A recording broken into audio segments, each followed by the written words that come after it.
Hey guys, we're back with another Gen 6 Pokemon Wi-Fi battle, and to let you guys know, I am still on hiatus, but that doesn't mean I can still provide you quality content. Anyway, today's battle is up against Sapp, aka Sapphiresnake13. We had this battle a few weeks back, but I should have gotten it ready sooner. Yeah, I've been busy with a lot of things. Link in the description for anyone who's interested. Anyway, I'm starting this battle off with an Empoleon.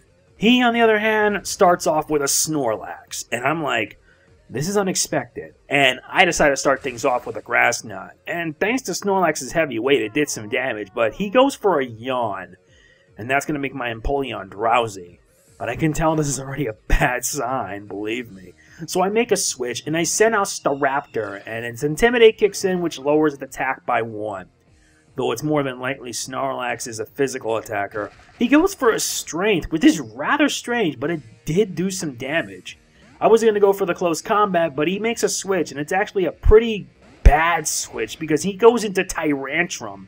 And I do hit the close combat, and since his Tyrantrum is rock type, it takes him down in one hit. You did a good switch, but unfortunately you didn't expect my Staraptor to pull off close combat. Kind of a shame though.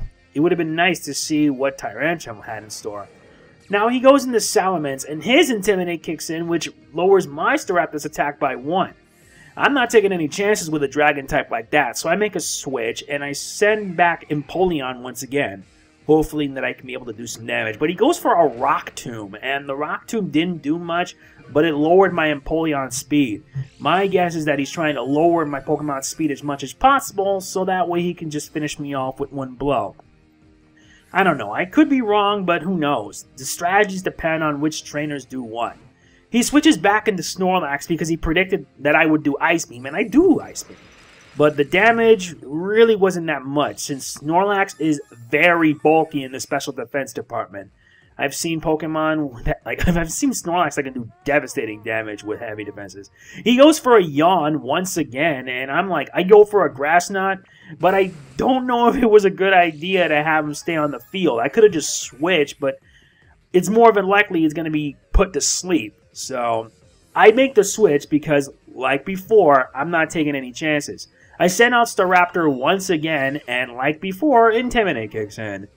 Now I'm just wondering what he's going to bring out next. He goes for a Strength once again, and the Strength does a lot of damage. Wow, more than half. This time around, I went for the Return, and the Return did its job and took down Snorlax. Imagine how dangerous it would be if I was careless. Anyway, he sends out Salamence once again, and the Intimidate kicks in, lowering its attack by 1. I make a switch because I don't even want to know what he's going to do. He's going to go for a Rock Tomb again.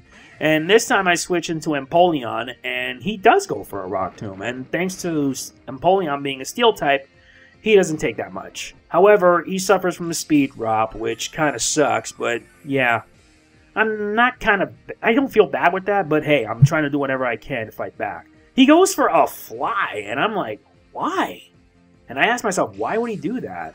My guess he's just buying time, though I don't know if it's going to be that effective. It doesn't really matter, though, because I have Ice Beam set up ready to take him down. Believe me, it's going to hurt a lot more. Trust me.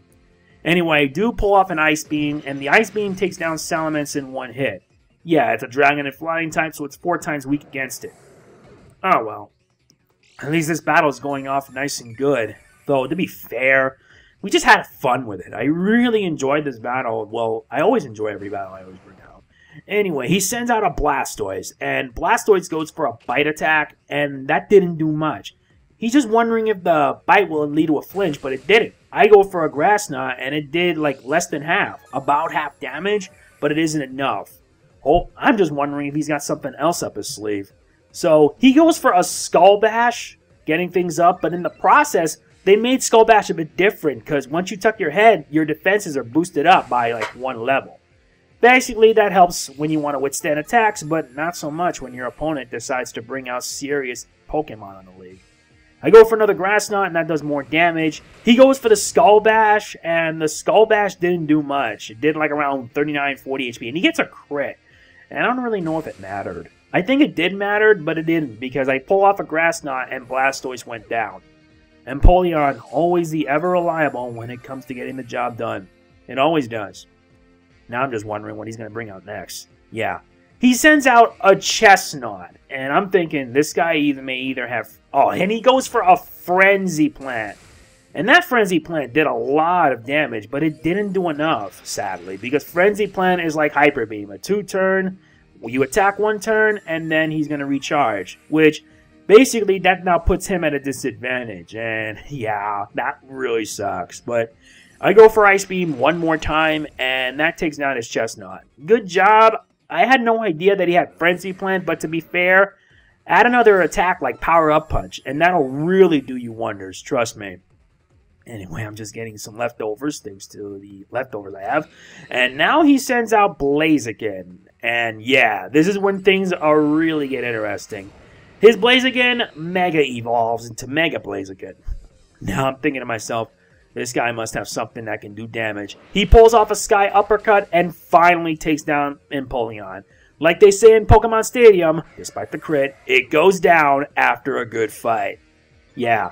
And now the Speed Boost kicks in, which is raising his speed up by 1. I can tell for sure that this is going to be a big problem. I send out Staraptor and its Intimidate kicks in, lowering its attack.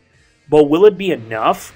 Probably not, since I needed something to die, so I just let it die. He goes for the Sky Uppercut and it takes it down. Ouch.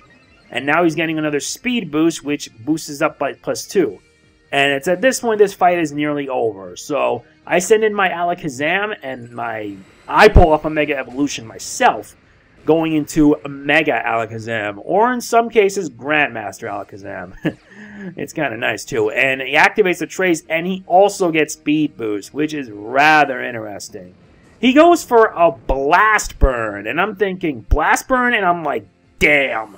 Took him down in just 1 hit. I really didn't expect that. Plus the speed boost that he keeps getting makes him more faster, not to mention more devastating. Anyway, I go into my Electivire, and since Blaziken needs to recharge, this just gives me a free turn, and it's just game clinching for me. I go for the Earthquake, and Mega Blaziken goes down. Thanks for the battle, Sapp. I apologize if I was a bit, brutal in the battle, but hey, I enjoy it. You have a pretty good team, you have a lot of potential, and I look forward to battling you again in the future. That's about it. If you enjoyed this video, please hit that like button. It does mean a lot to me, it does mean a lot to Sapp, and it does mean a lot to everyone. Don't forget to check out his channel, because he also does gaming content like I do. Alright, bye guys.